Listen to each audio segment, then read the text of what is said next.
जय हिंद दोस्तों, मैं सब इंस्पेक्टर श्वेता। आज की वीडियो के माध्यम से मैं आपको बताना चाहती हूँ कि फ्रांस का किस प्रकार भारत में आगमन हुआ। पहले की वीडियो में मैंने बताया है कि किस प्रकार भारत में पुर्तगाल आते हैं, फिर डच आते हैं, फिर अंग्रेज आते हैं, उसी प्रकार फ्रांस भी आते हैं। लेकिन उसके बीच में एक और कंपनी आती है जिसका नाम है डेनिस जो कंपनी होती है वो डेनमार्क की होती है। ये देखिए डेनमार्क कहाँ पर है, नीदरलैंड के ठीक ऊपर डेनमार्क की कंपनी है। नीदरलैंड से डच आए हुए होते हैं तो उनको देखते हुए डेनमार्क भी हमारे यहाँ आते हैं। तो डेनमार्क की कंपनी आती है 1616 में। उसकी पहली फैक्ट्री वो खोलते हैं, वो तंजौर में खोलते हैं, तमिलनाडु के तट पे। और सेकेंड कोठी खोलते हैं श्रीरामपुर के बंगाल में। बस इसमें इतना ही पढ़ना है। अगर इससे क्वेश्चन पूछ लेता है तो बस अरेंजिंग के बीच में पूछ लेता है कि फ्रांस के पहले कौन आए थे, तो बस डेनमार्क वाले आए थे। और ये भारत को छोड़ देते हैं 1745 में, अपनी सारी कोठी को अंग्रेज को बेचकर चले जाते हैं। ऐसा वो क्यों करते हैं? क्योंकि पहला कर्नाटक युद्ध होने वाला रहता है फ्रांस और अंग्रेज के बीच। उस समय भारत में बहुत गर्म माहौल था। कर्नाटक का पहला युद्ध होने वाला था 45-46 का, जिसके नाते ये सोचे कि अब भारत को छोड़ के चले जाना चाहिए, क्योंकि अभी युद्ध होगा तो बहुत ज़्यादा नुकसान होगा। इसलिए वो भारत को 1745 में सारी कोठी अंग्रेज को बेचकर यहाँ से चले जाते हैं। अब बात करते हैं हम फ्रांस की। फ्रांस 1664 में आता है। उसके ठीक बाद एक और कंपनी आती है जिसका नाम स्वीडिश कंपनी रहता है। ये 1731 में आती है, लेकिन इनका ज़्यादातर व्यापार चाइना से रहता है। ये भारत में बहुत ही कम व्यापार करते हैं, ये चाइना से ज़्यादा व्यापार करते हैं, इसीलिए इनके बारे में बहुत ही कम पढ़ना है।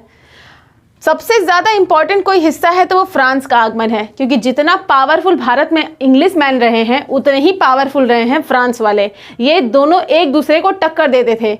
बस यही इनमें अंतर था कि जो इंग्लैंड की कंपनी थी वो प्राइवेट कंपनी थी और फ्रांस की कंपनी थी वो गवर्नमेंट कंपनी थी।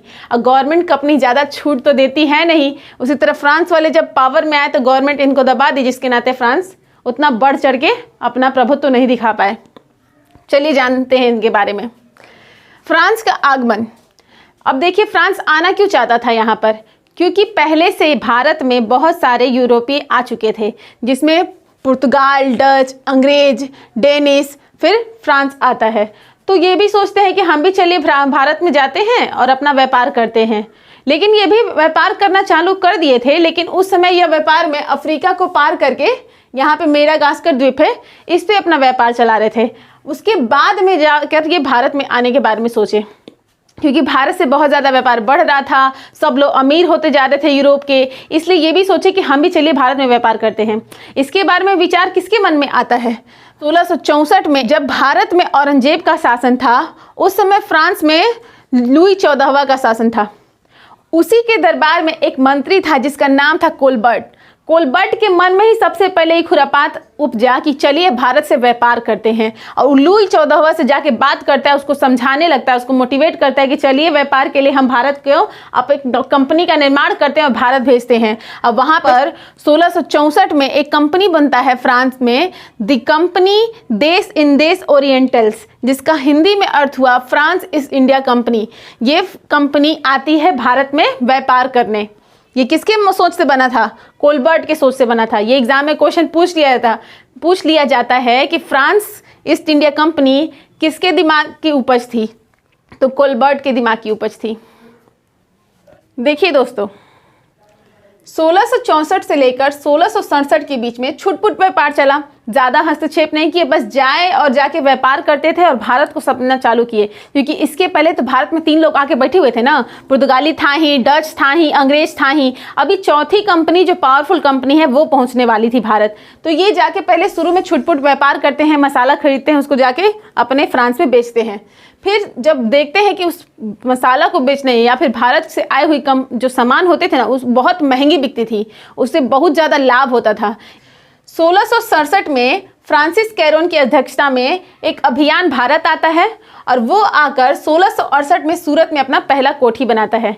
ये अभियान इसीलिए भेजा ही गया था कि अब जाइए, जितना भी छुटपुट व्यापार है उसको बंद कीजिए और एक कोठी बनाने के ऊपर ध्यान दीजिए। इसलिए वो 1668 में सूरत में अपना पहला कारखाना खोल दिए। अब कारखाना तो भले खोल दिए, लेकिन वहाँ पे पहले से कौन बैठा है? अंग्रेज और डच बैठे हैं, जो इनका दाल वहाँ गलने देने वाले थे नहीं। ये जितना भी व्यापार करना चाहते हैं, ये बार बार उनमें अड़ंगा लगा देते हैं, इनके व्यापार को बढ़ने ही नहीं देते हैं। तो क्या होता है, बहुत ज़्यादा वो परेशान हो जाते हैं। परेशान होकर वो जहाँ सोचते हैं कि सूरत में व्यापार को अभी छोड़ा जाए, नीचे चला जाए। नीचे जाते हैं गोलकुंडा के दरबार में। गोलकुंडा वो शासक रहता है जो अंग्रेज को 500 पगौड़ा में मुक्त व्यापार दिया हुआ रहता है। जो भी वहाँ पे डच आए रहते हैं उनको भी परमिशन दे दिया रहता है अपने क्षेत्र में व्यापार करने का। तो ये भी गोलकुंडा के दरबार में जाते हैं और खूब याचना करते हैं, खूब उनसे बोलते हैं कि देखिए हमको सूरत में व्यापार नहीं करने दिया जा रहा है, हमको एक ऐसा जगह दे दीजिए जहाँ पर हम अपना व्यापार बैठाए। तो उनका याचना सुन के उन गोलकुंडा के शासक को उन पर दया आ जाता है और वो क्या करता है, उनको मसूलीपट्टनम में दूसरा कारखाना खोलने की अनुमति दे देता है। तो इसको कहते हैं फिर से खड्डे में गिरना। मसूलीपट्टनम में तो ऑलरेडी पहले से डच और पुर्तगाली और अंग्रेज बैठे हुए हैं, व्यापार को बढ़ने देंगे? नहीं बढ़ने देंगे। तो मसूलीपट्टनम में भी तो कारखाना खुल जाता है, लेकिन वहाँ पे भी खूब इनको परेशान करते हैं। जो भी वहाँ के आसपास के व्यापारी रहते हैं उनको पहले से ही अंग्रेज और डच हिदायत दे देते हैं कि आपको अपना सामान फ्रांसीसियों से नहीं बेचना है। तो ये बहुत ज़्यादा फ्रस्ट्रेट हो जाते हैं, परेशान हो जाते हैं। तो एक दिमाग लगाने लगते हैं कि कोई ऐसा जगह क्यों ना ढूंढा जाए जहाँ पे ये डच और अंग्रेज ना रहे। अब ये ढूंढने में लग जाते हैं। तो वो क्या करते हैं, एक क्षेत्र मिलता है उनको सेंथोमे। सेंथोमे में वहाँ पे अभी डच और अंग्रेज का उतना व्यापार नहीं चल रहा था। तो 1672 में गोलकुंडा क्षेत्र के सेंथोमे पर कब्जा कर लेते हैं फ्रस्ट्रेट होकर, क्योंकि इनका तो देखिए तो व्यापार सूरत में भी नहीं चल पा रहा था। अब मसूलीपट्टनम में भी दूसरा कारखाना खोलते हैं तो वहाँ भी नहीं चल पा रहा था, क्योंकि अंग्रेज और डच बहुत ज़्यादा परेशान कर रहे थे। इसी फ्रस्ट्रेशन में सेंथोमे पे कब्जा करके सोचते हैं यहाँ से व्यापार चलाएंगे, लेकिन ये जानते नहीं थे कि ये क्षेत्र जो है ये गोलकुंडा महाराज का है।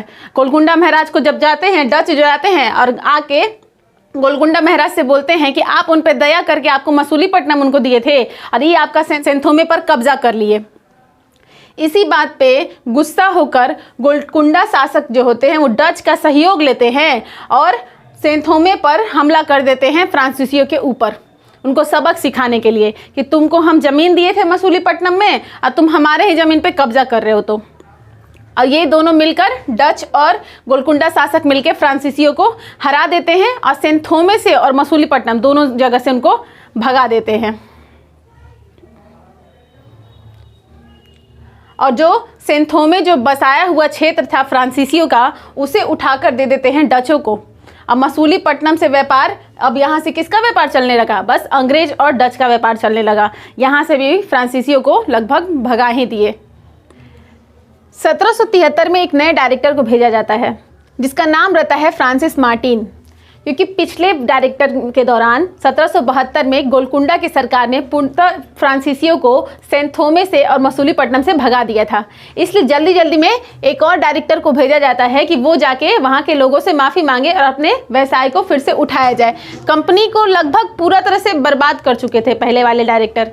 ये फ्रांसिस मार्टिन आता है और लेस्पिले के साथ मिलकर कंपनी को वापस खड़ा करने के लिए कई सारे उपाय में लग जाता है, जिसके लिए क्या करता है कि हैदराबाद के पास एक सूबा रहता है वलीकोंडपुरम, वहाँ के सूबेदार रहते हैं शेर खान लोदी।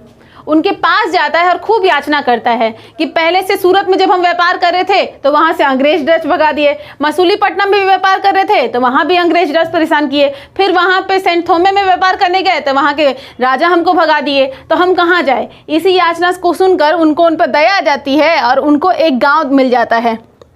वहाँ से शेर खान लोदी उनको एक गांव दे देता है और उस गांव का नाम ये लोग रखते हैं पांडिचेरी, जो अभी भी फ्रांसीसियों का इलाका कहलाता है, कि अभी भी फ्रांस वाले लोग वहाँ लगभग रहते हैं।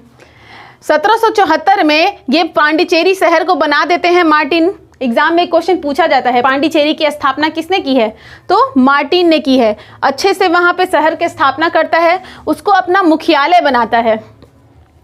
क्यों?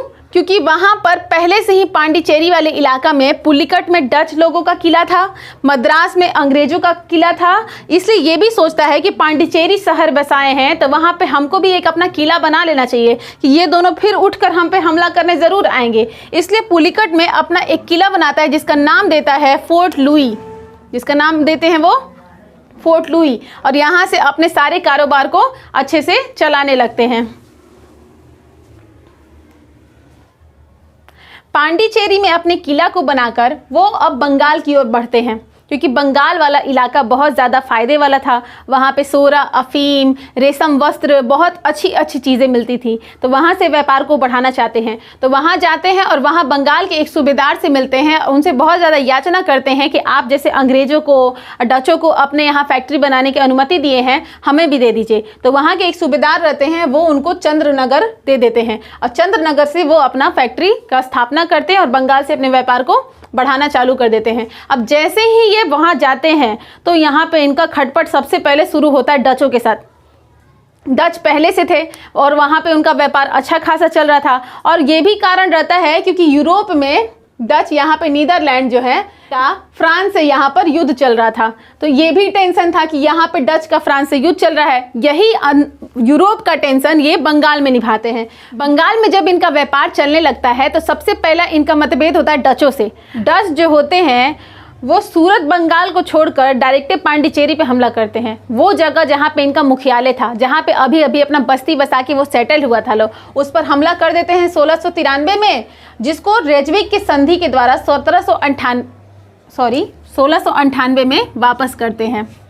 रेजविक की संधि द्वारा 1698 में पांडिचेरी को वापस कर देते हैं।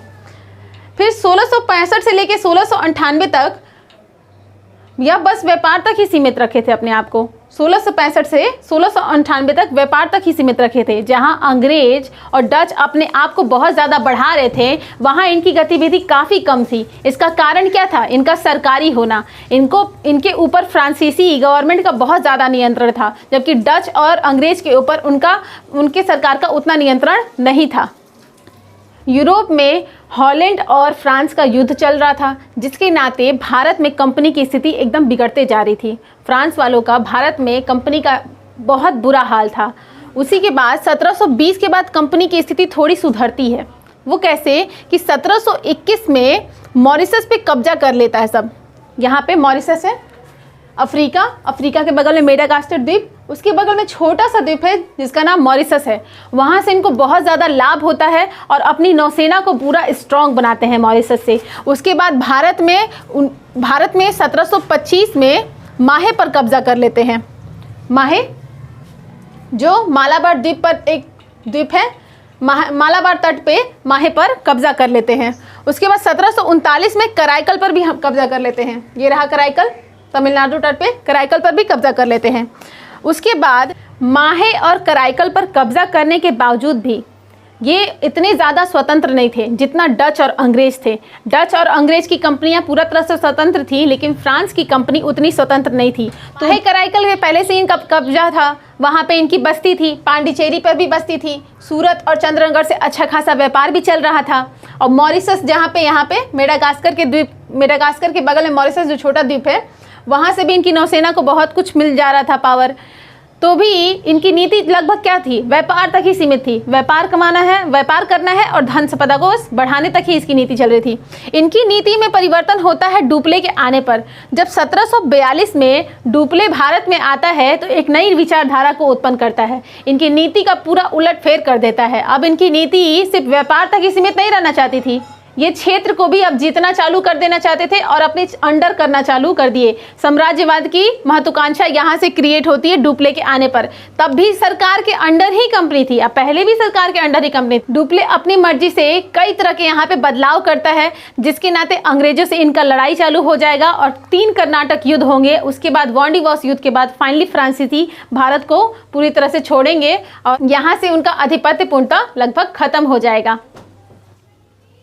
इस तरह हम देखते हैं कि सबसे पहले पुर्तगाली आते हैं 1498 में, फिर डच आते हैं 1595 में, फिर इंग्लिश आते हैं 1600 में, फिर डेनिश कंपनी आती है 1616 में, फिर फ्रांसीसी आते हैं 1664 में और फिर स्वीडिश आते हैं, जिनके बारे में भारत के इतिहास में उतना पढ़ाया नहीं जाता है। तो इस प्रकार कंपनियों का आगमन होता है, अलग अलग तरह से अपना विचारधारा लाते हुए भारत में अपना व्यापार करते हैं, अपने आप को बढ़ाते हैं और भारत की सभ्यता में बहुत ज़्यादा परिवर्तन लाते हैं। इसके बारे में मैं आगे के वीडियो के माध्यम से आपको बताऊंगी।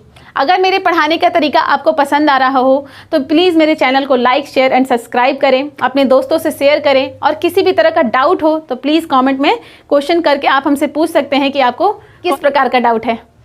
धन्यवाद। जय हिंद।